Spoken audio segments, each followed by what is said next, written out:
The year is 1944.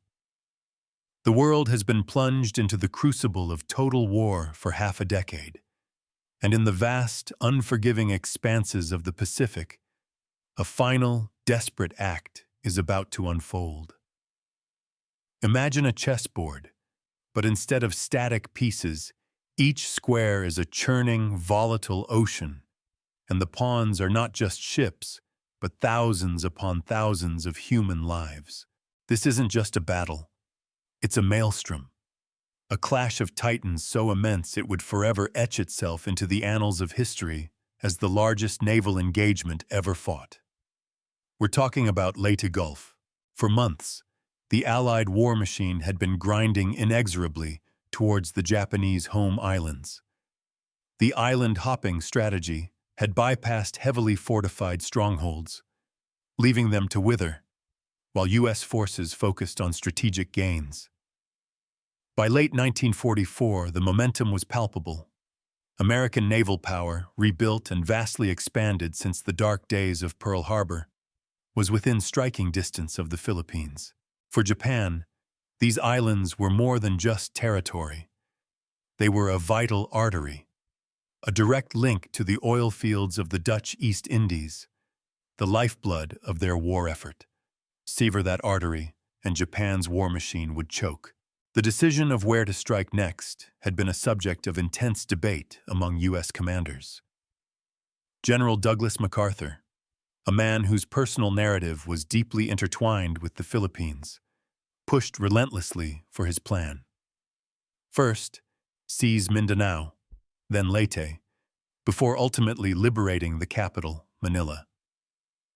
MacArthur was a figure of immense ego and strategic acumen, but also a profound sense of duty, or perhaps destiny.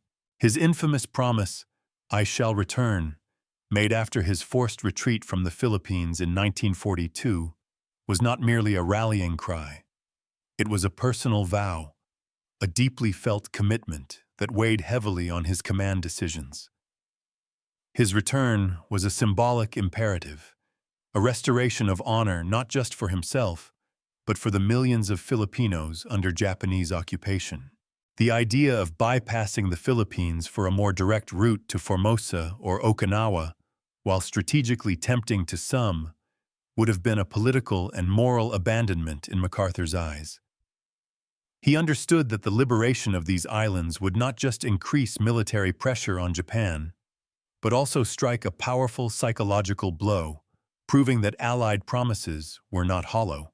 The preliminary air attacks in the summer of 1944, spearheaded by Admiral William Halsey's powerful Task Force 38, were nothing short of devastating. Around 500 Japanese land-based aircraft were wiped from the skies, a clear signal of the dwindling Japanese air strength. What these raids also revealed was surprisingly minimal resistance in the Mindanao area. This intelligence prompted Halsey, ever the aggressive commander, to recommend an accelerated invasion timeline for Leyte, pushing it forward from December to October. The Joint Chiefs of Staff, seeing an opportunity, agreed. This rapid shift, however, would sow the seeds of future complications, a testament to how even the most brilliant tactical adjustments can ripple through an entire campaign. The logistics of this accelerated plan were immense. The primary invasion fleet would rely on the 7th Fleet, comprised of older battleships and lighter escort carriers. Crucially, the looming monsoon season meant land-based airfields would be unusable. MacArthur, knowing the vital importance of air superiority for an amphibious landing, insisted that Halsey's mighty Task Force 38 provide additional air cover. This set up a critical command dynamic. Admiral Chester Nimitz, the overall U.S. Pacific Fleet commander, agreed to MacArthur's request, but significantly, he also issued a separate, decisive order to Halsey. In case opportunity for destruction of major portion of the enemy fleet is offered or can be created, such destruction becomes the primary task. This directive was classic Nimitz, clear, aggressive, and focused on neutralizing the enemy's main fighting force. What MacArthur didn't know, and critically, couldn't know due to his insistence on controlling all communication with his Seventh Fleet was the existence of this dual mandate.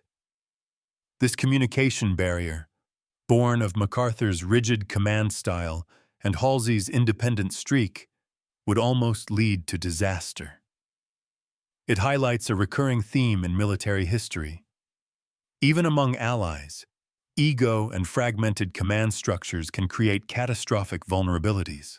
Meanwhile, the Japanese, acutely aware of the Allied advance, were preparing their own desperate gamble. They called their plan Show 1, or Victory 1. The name itself was a stark contrast to the grim reality facing the Imperial Japanese Navy. Recent defeats had utterly decimated their naval strength, particularly their carrier aircraft and, more critically, their experienced pilots. The once vaunted combined fleet was a shadow of its former self, its skilled airmen lost in the unforgiving skies over the Marianas and other Pacific battlefields. Yet, they still possessed formidable capital ships, including the colossal Yamato-class battleships, floating fortresses armed with the largest naval guns ever built, and destroyers capable of devastating long-range torpedo attacks. But even these giants were dwarfed by the combined might of the U.S. 3rd and 7th Fleets, which boasted an overwhelming superiority of 34 fleet and escort carriers. The strategic thinking behind Show 1 was rooted in a pre-war doctrine of a decisive battle, a single, glorious engagement that would turn the tide. It was a doctrine forged in a different era, utterly inadequate for the reality of 1944. Compounding their woes was the perennial rivalry between the Japanese Army and Navy. Despite Show 1's critical reliance on Army-controlled land-based aircraft for support, planning remained largely separate, hindering any truly cohesive strategy. The Japanese High Command anticipated a U.S. attack on the Philippines, but lacked certainty, leading them to develop contingency plans for other islands like Formosa. This uncertainty further complicated their logistics. Part of the combined fleet was stationed at Linga Roads, a secure location, but one that was 1,500 kilometers from Leyte and 3,000 from Formosa. A severe lack of fuel at other bases meant the Navy couldn't refuel after departing Brunei. This strategic handicap meant their fleet could only sail once the U.S. target was definitively identified. Such a delay, however, ensured they would arrive several days after any U.S. invasion force had already begun landing. The objective remained to attack the U.S. invasion fleet, but the window for catching them vulnerable during landings was rapidly closing, a dire logistical constraint that doomed the plan from the outset. By October, Japanese Commander Admiral Suemu Toyoda, correctly anticipating Leyte as the primary U.S. target, implemented Show 1. He divided his diminished combined fleet into 3 major formations, each with a specific, complex role in this desperate pincer movement. The first diversionary force, under Vice Admiral Takeo Kurita, centered around the 2 Yamato-class battleships, was the strongest. Its mission: sail to Leyte Gulf via the San Bernardino Strait and attack the invasion fleet from the north. Simultaneously, the second force, led by Vice Admiral Kiyohide Shima, would enter the Gulf from the south, supported by older ships under Admiral Shoji Nishimura. Finally, Vice Admiral Jisaburo Ozawa's carrier force, now designated the Mobile Force Main Body, was intended to support the attack. However, with a dire scarcity of aircraft and experienced pilots, Ozawa's carriers were, in reality, little more than bait. Their true purpose was to lure Halsey's powerful Task Force 38 away from the main Japanese attack. The entire plan was a masterpiece of complexity, yet inherently fragile, relying on perfect timing and coordination, a luxury Japanese forces could ill afford given their logistical and communication limitations. Previous coordinated plans had already failed, and the grim reality was that by the time the Japanese fleets arrived, most U.S. forces would be ashore, dug in with significant supplies. Many Japanese naval officers privately harbored deep doubts about Show One's chances of success. It was a strategy born not of confidence, but of a desperate, last-gasp hope. The first major clash didn't occur over Leyte itself, but hundreds of miles north, over Formosa. As Task Force 38 renewed air attacks across the region to further prepare for the Leyte invasion, they concentrated their fury on Formosa starting October 12th. U.S. carriers launched a staggering 1,470 sorties in a single day, destroying over 100 Japanese aircraft. The Japanese air commander, Shigeru Fukudome, famously lamented, "Our fighters were nothing but so many eggs thrown at the stone wall of the indomitable enemy formation." It was a poetic, yet brutal, admission of overwhelming Allied air superiority.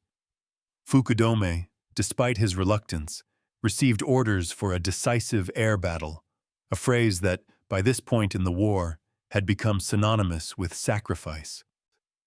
The Japanese committed aircraft assigned to the show operations, bolstering Fukudome's operational strength to some 860 planes, numerically comparable to Task Force 38's 1,000 aircraft.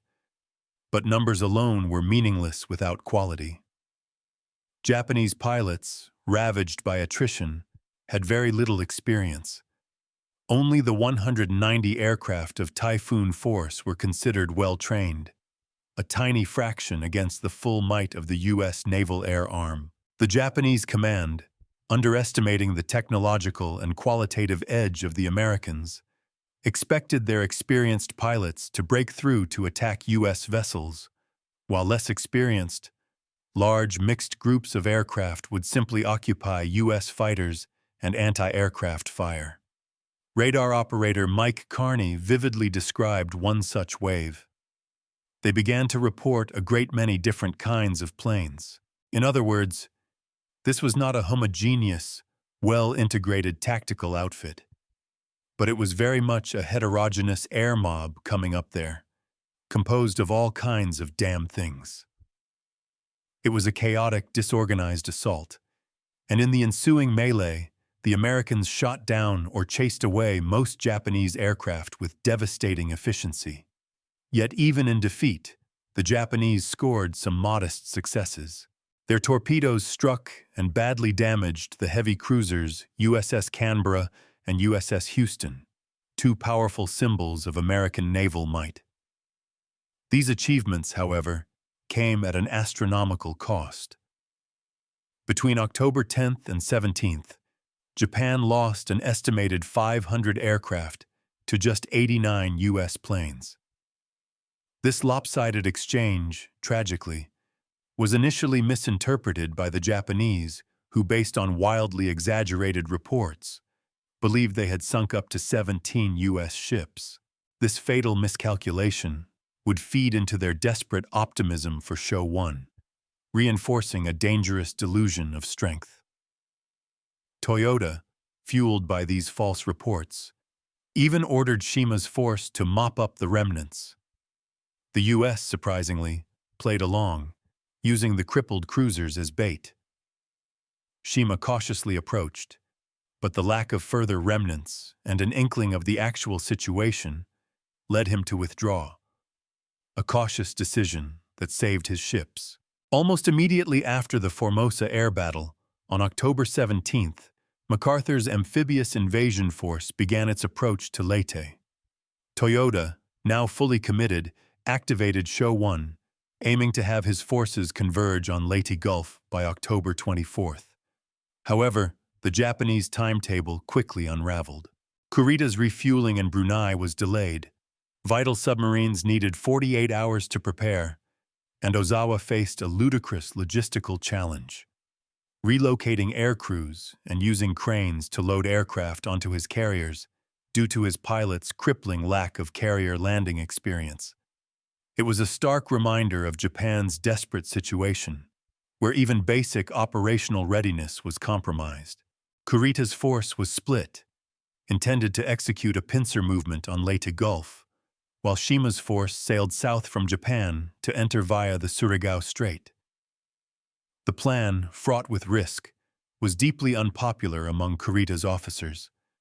The rescheduling meant they would attack during the day, not under the cover of night as they had trained, sacrificing a key tactical advantage. They would also likely miss the initial opportunity to attack the invasion fleet, the very objective of the plan. Vice Admiral Kurita, burdened by the immense pressure of command, tried to rally his dispirited officers. His words, heavy with both duty and desperation, echoed through the ships. "You must all remember that there are such things as miracles. What man can say that there is no chance for our fleet to turn the tide of war in a decisive battle? We shall have a chance to meet our enemies. We shall engage his task forces. I hope you will not carry your responsibilities lightly. I know you will act faithfully and well." It was a plea for faith in the face of insurmountable odds, a commander grasping at the intangible in the face of brutal reality. Despite the dire prognosis, Kurita ordered his ships towards Leyte via the Palawan Passage, a known hunting ground for U.S. submarines, in a desperate bid to conserve precious fuel. This decision, driven by necessity, was a colossal gamble. His fleet, ironically, lacked adequate anti-submarine equipment, and critically, did not deploy destroyers as an anti-submarine screen. On October 23rd, the gamble proved fatal. Two U.S. submarines, the Dace and the Darter, operating with stealth and precision, sank two heavy cruisers, including Kurita's flagship, the Otago, and heavily damaged a third. Kurita himself was forced to swim for his life, a traumatic experience that must have deeply affected his resolve. This single ambush dealt a crippling blow to the first diversionary force, even before it reached the main battle. Yet, even as Kurita's force suffered, the Japanese scored a devastating, if lucky, success elsewhere. The remnants of Formosa's Second Air Fleet, relocated to the Philippines, supported Kurita's advance. While Japanese losses remained high and few planes managed to mount effective attacks, a single 550 bomb struck the deck of the carrier USS Princeton.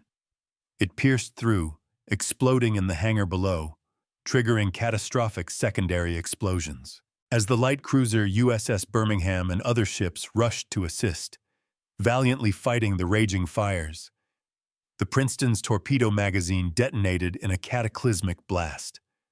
The explosion ripped through the Princeton, sealing her fate, and tragically, killed and wounded 650 sailors on the nearby Birmingham, whose crews had been courageously battling the blaze. The Princeton, a modern carrier, had to be scuttled. This Japanese success, though partly due to sheer luck, also highlighted the spread-out nature of Task Force 38. Of its 4 task groups, 2 were en route for leave, 1 was patrolling east of Luzon, and only 1 was blocking the San Bernardino Strait. Halsey, upon receiving news, recalled all task groups, but some were simply too far away to play a decisive role on October 24th. This meant that when Kurita's force, battered but still formidable, approached Leyte Gulf via the Sibuyan Sea, only Task Group 38.2, the weakest task group with just 1 fleet and 2 escort carriers, was in a position to intercept. Admiral Gerald Bogan, recognizing the threat, ordered U.S. pilots to focus their attacks on the heart of Kurita's force, the mighty Yamato and her sister ship, Musashi. In the initial waves of attacks, U.S. Avengers, Helldivers, and Hellcats relentlessly pounded the Musashi. Multiple bombs and at least 7 torpedoes struck her, causing severe flooding. Yet, the Japanese damage control teams, renowned for their tenacity, somehow kept her in the fight. The Musashi's crew defiantly claimed to have downed 6 U.S. planes with their heavy anti-aircraft fire, even employing their massive 18 1-inch main guns as anti-aircraft weapons, the muzzle blasts rattling the very air. One American pilot recalled the experience. "I felt the muzzle blast each time they fired. I could swear the wings were ready to fold every time these huge shock waves hit us. Some of the explosions were blue, some red, some were pink, and some were yellow. It was a kaleidoscope of death, a desperate struggle between the most powerful battleship ever built and the relentless aerial might of the U.S. Navy." The severely damaged Musashi eventually withdrew to the west with 2 escorts, a crippled giant seeking refuge. But the American planes, like a pack of wolves, relentlessly pursued. By 7 p.m., the Musashi, having absorbed at least 16 bombs and 11 torpedoes, finally succumbed, rolling over and sinking, taking with her 1,000 of her 2,400 crew. In a tragic irony, this colossal warship, built for decisive naval combat, never fired a shot in anger at another ship throughout the entire war, her mighty guns reserved for the skies. The focus on the Musashi, while understandable given its immense threat, led to a critical miscalculation. Kurita, after his temporary withdrawal, later continued his journey towards Leyte Gulf.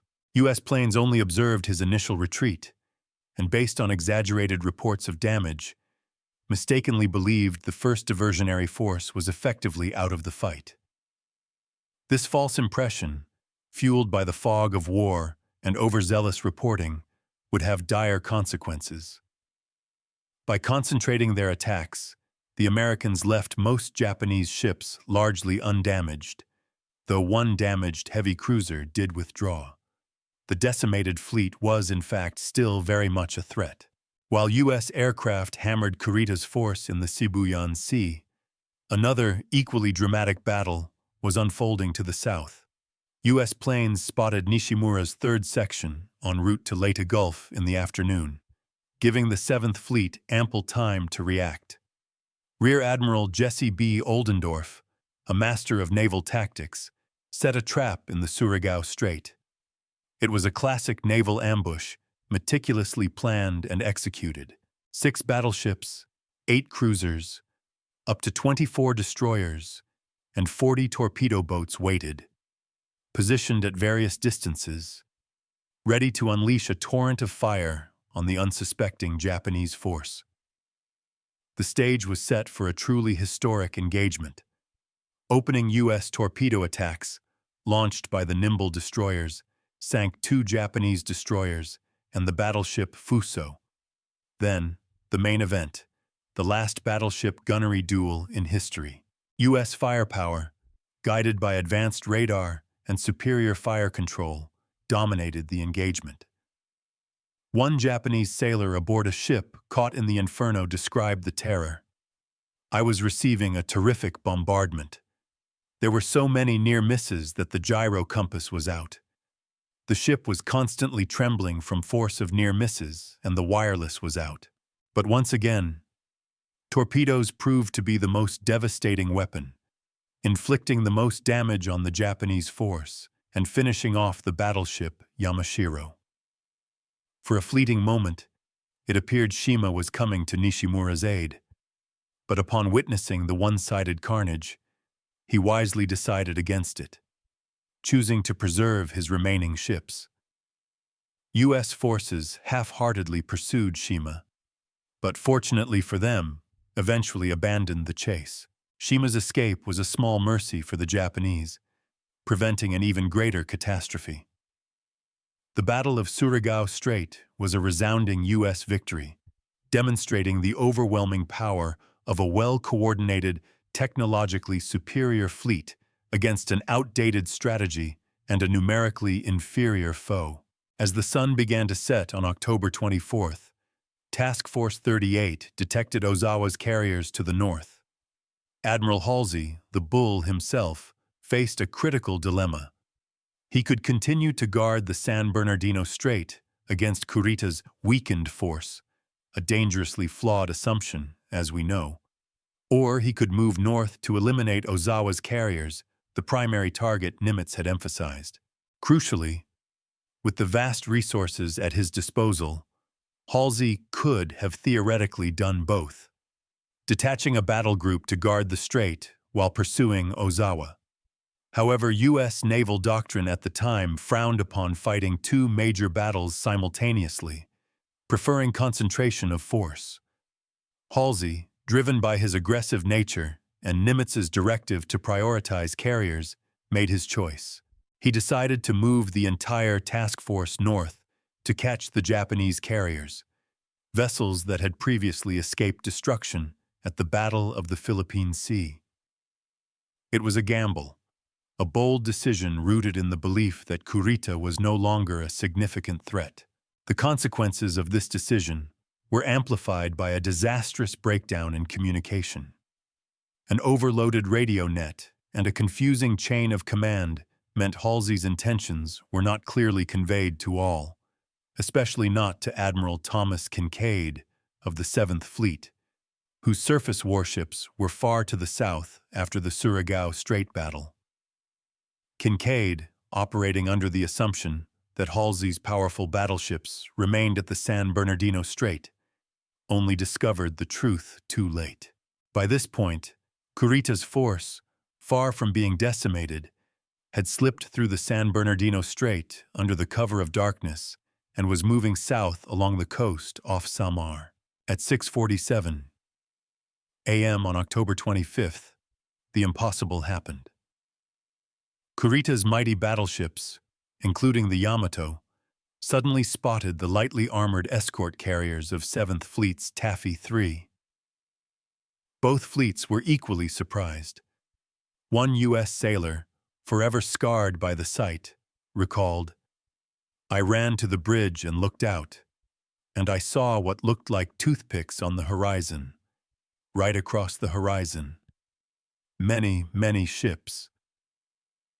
It was a vision of impending doom, a horrifying mismatch of power. The Japanese were caught shifting into a daytime anti-aircraft formation, momentarily limiting their immediate response. Still, within 15 minutes, they opened fire.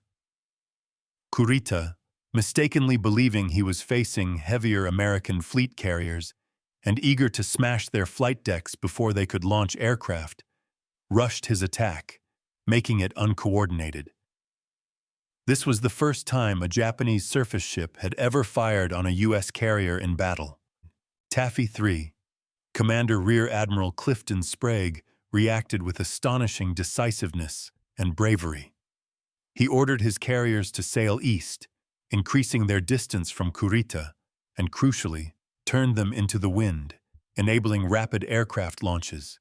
He ordered all planes, even unarmed ones, into the air, hoping to create an illusion of greater strength and sow confusion.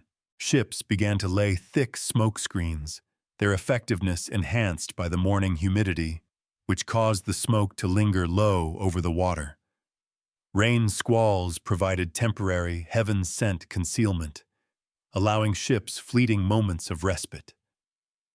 Aircraft from nearby Taffy 2 scrambled to help, flying through chaotic skies to provide what little support they could.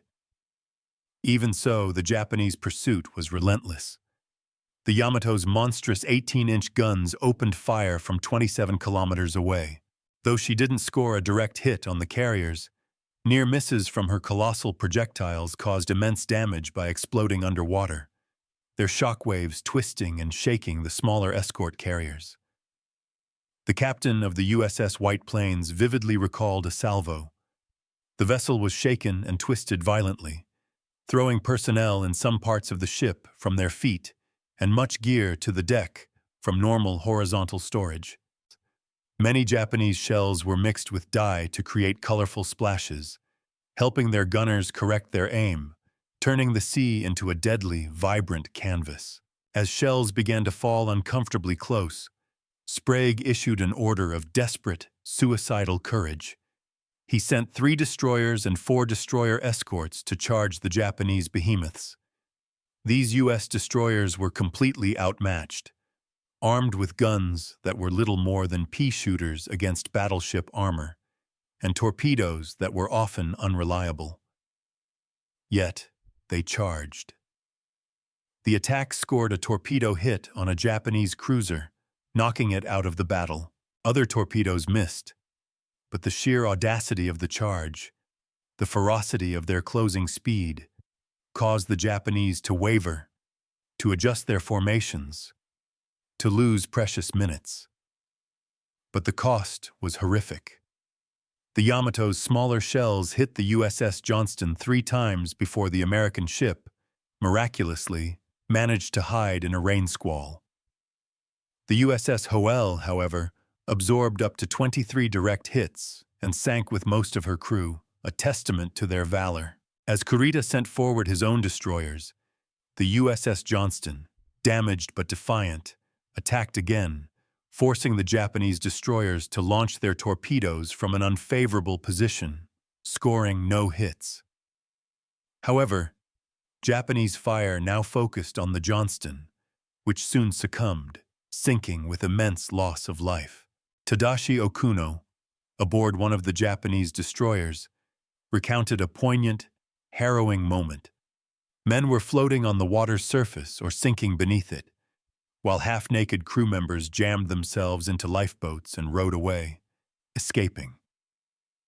We were close enough to see their unkempt beards and the tattoos on their arms. One of our machine gunners impulsively pulled his trigger. He must have been overflowing with feelings of animosity towards the enemy, but it was checked by a loud voice from the bridge saying, "Don't shoot at escaping men! Stop shooting! Stop!"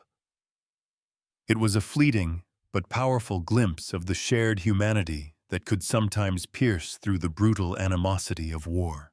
The relentless U.S. air attacks, combined with the harassment from the destroyers and destroyer escorts, hindered Japanese gunnery against the fleeing carriers.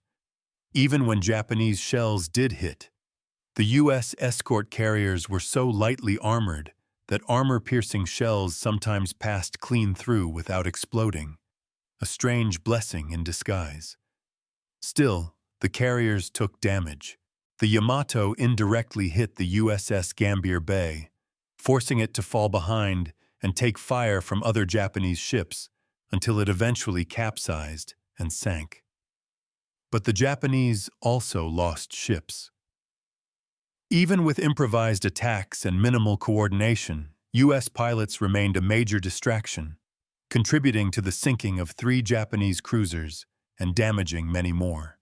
These attacks, combined with Kurita's continuing belief that he was facing a much stronger fleet carrier force, culminated in one of the most controversial command decisions in naval history.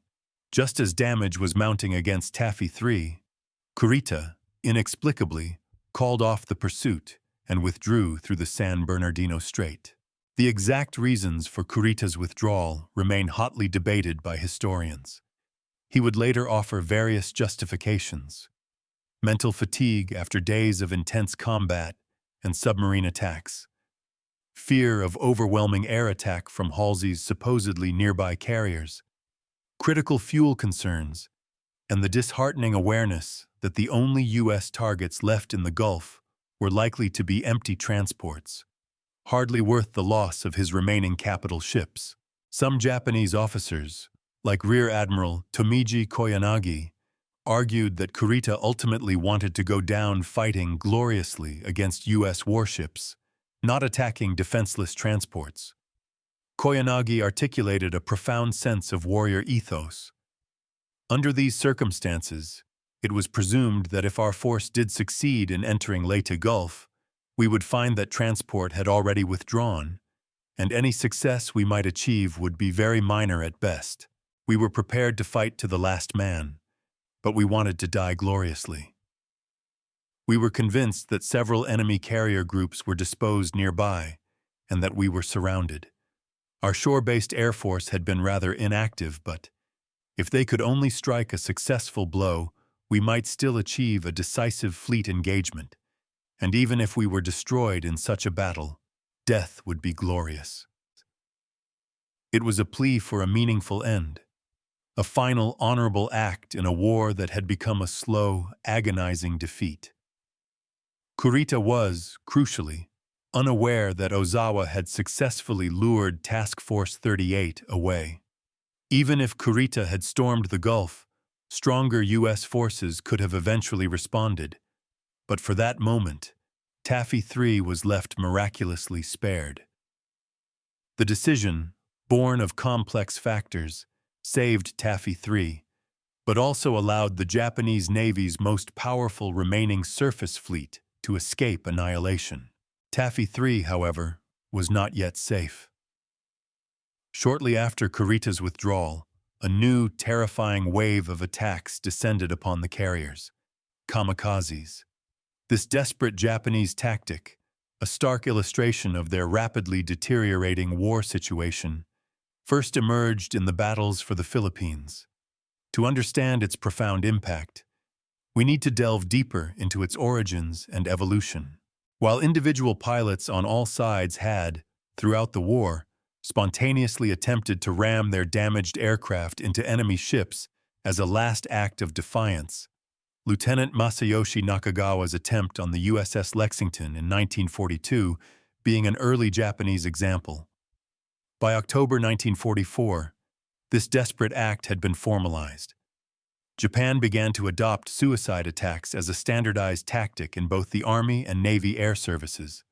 Commanders like Lieutenant Colonel Takashige Egusa, Lieutenant Colonel Koji Tanaka, Rear Admiral Masafumi Arima, and Vice Admiral Takejiro Onishi are often considered the fathers of kamikaze.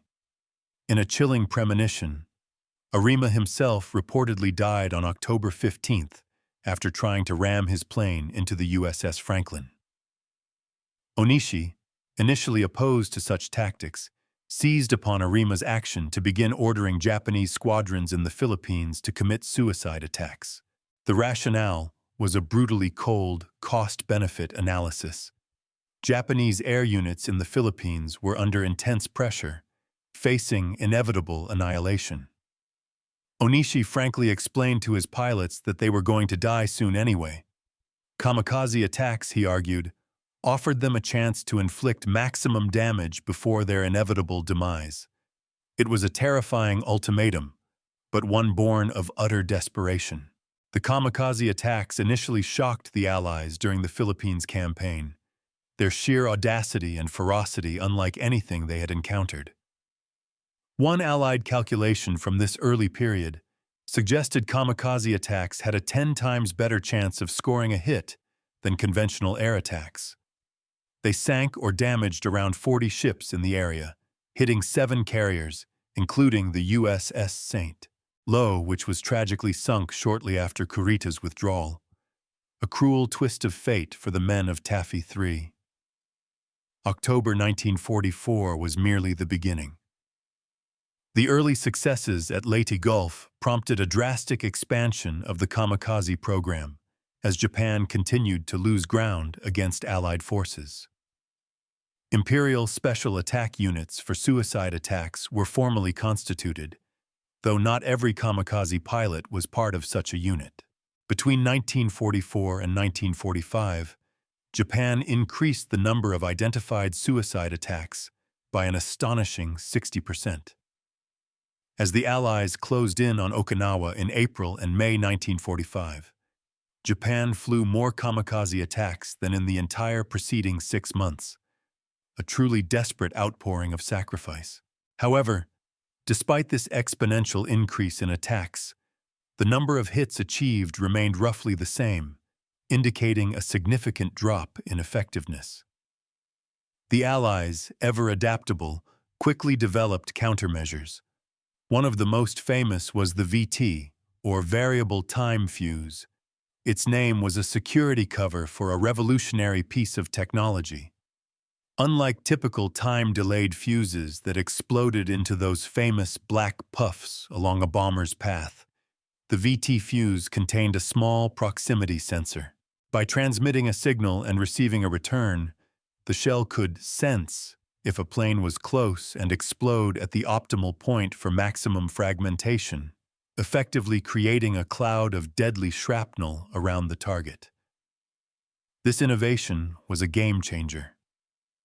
Between October 1944 and March 1945, a Japanese plane entering the range of anti-aircraft fire had a 73% chance of scoring a hit or a near miss. Between April and May 1945, this dropped to 43%, and these numbers continued to plummet. This strongly suggested that improvements to anti-aircraft technology and fire control had a significant effect on the lethality of Japanese attacks. However, early warning and fighter planes were equally, if not more, important. With radar and an improved coordinated command and control system, the Allies could intercept Japanese attacks long before they reached a task force and entered anti-aircraft range. Radar-equipped destroyer pickets were strategically placed some distance from a task force, identifying kamikaze attacks early and vectoring Allied fighters to intercept. Statistically, if a plane was intercepted 10 miles out from a ship, the chance for a kamikaze plane to reach said ship was still 50%. But if it was intercepted at 50 miles, the chance dropped dramatically to a mere 2%. This is why only about a third of all kamikaze attacks ever got close to a task force. Early warning and fighter vectoring proved to be the best countermeasure, with augmented anti-aircraft defenses serving as an effective backstop. While carriers are often considered the main target for kamikaze pilots due to the early attacks, the majority of hits were actually scored against auxiliary vessels, like large landing ships, or those crucial destroyer pickets. These pickets, being the first ships encountered en route, were often attacked straight away by pilots with minimal flight or target recognition training. By the war's end, approximately 170 hits were scored on destroyers or auxiliary vessels, compared to about 25 against carriers. Close to 4,000 pilots were sent on these desperate final missions, scoring about 450 hits or near hits, sinking 66 Allied ships and damaging several hundred more. Allied casualties included around 6,200 killed and 8,700 wounded. While initially achieving tactical success and inflicting significant casualties, the kamikaze tactic ultimately failed to turn the tide for Japan, either operationally or strategically. It was a tragic, desperate measure that underscored the grim reality of Japan's situation. As Kurita withdrew, Halsey, still focused on his primary objective of destroying Japanese carriers, finally moved against Ozawa's diversionary force off Cape Engano. The U.S. command viewed these carriers as a major threat, unaware that most of the Japanese carrier planes had already been destroyed or were grounded due to a lack of trained pilots. Task Force 38 unleashed its fury in the early hours of October 25th, concentrating on Ozawa's one fleet and 3 light carriers. Ozawa, tragically, could only launch 13 planes in defense. Bill Davis, a Hellcat pilot from the USS Lexington, described an attack run. After my dive, I was perhaps 3 feet from the windows on the bridge and could see the Japanese officers and enlisted men commanding the ship. There was an admiral in dress whites, complete with sword. I was going 530 miles an hour, and I only got a glimpse, but that image is impressed on my mind forever. It was a moment of visceral, terrifying intimacy amidst the chaos of battle. In a well-coordinated assault, U.S. planes hammered the Zuikaku, the last surviving carrier from the Pearl Harbor attack, with armor-piercing bombs and 6 torpedoes.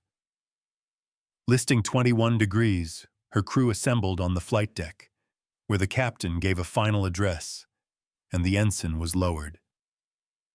Only then did he order the crew to abandon ship, and she sank shortly afterward. By the afternoon, U.S. planes had sunk another destroyer and 3 of the 4 Japanese carriers, crippling the 4th. Despite launching the largest carrier air attack of the war, with 527 sorties, the final results were slightly disappointing. Japanese maneuvering and heavy anti-aircraft fire limited U.S. accuracy, and pilot fatigue, after days of continuous combat, began to set in. When desperate calls for reinforcement finally reached Halsey from 7th Fleet further south, he was unable to finish the battle with his fast battleships. After turning around, his ships then moved too slowly to catch Kurita's force, though they did manage to sink a straggling Japanese destroyer. The battle off Cape Engano marked the end of major combat operations in the Battle of Leyte Gulf, the largest naval battle in history. The sheer scale of the battle, unfolding in parallel with the brutal land campaign for Leyte, means historians still struggle to define its precise start and finish points, leading to varying casualty figures. U.S. naval casualties are generally listed as 473 killed, 1,110 missing, and 1,220 wounded.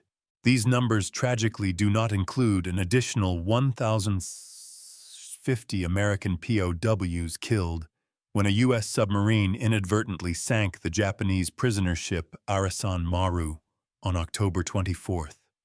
A terrible, often overlooked cost of war. Japanese losses were far higher, around 13,000 killed. In terms of ships, the U.S. lost 11 of the approximately 300 ships involved, while the Japanese lost a staggering 28 of the 69 ships assigned to Show 1. On the surface, the Battle of Leyte Gulf appears as an unambiguous, overwhelming U.S. victory. However, some have questioned whether the U.S. could have achieved even more, with fewer losses, pointing specifically to Admiral Halsey's conduct and personality. His critics accuse him of blindly falling for the Japanese bait, abandoning the San Bernardino Strait, and giving Kurita's force its only reasonable chance of success in Leyte Gulf, even as some of his intelligence officers advised against it. While Halsey was popular with the public, his relationships with superiors and colleagues were often strained. He likely knew his career was waning compared to rising stars like Admirals Raymond Spruance and Mark Mitcher, and perhaps sought a decisive victory to improve his standing, even at the risk of defending the Gulf. This psychological dimension of command, the desire for glory, can sometimes cloud the clearest strategic judgment. His defenders argue it is unfair to judge Halsey based on information known only after the battle, and that Nimitz had, after all, ordered him to concentrate on carriers if they revealed themselves. U.S. intelligence regarding Japanese positions and overall strategy was poor, communications were unreliable, and the fog of war was dense. When Halsey headed north, he genuinely believed Kurita's force was decimated and posed no serious threat. He stated, "As it seemed childish to me to guard statically San Bernardino Strait, I concentrated TF-38 during the night and steamed north to attack the Japanese carriers at dawn. I believed that Kurita's force had been so heavily damaged in the Sibuyan Sea that it could no longer be considered a serious menace to 7th Fleet. This belief, however erroneous, drove his decisions.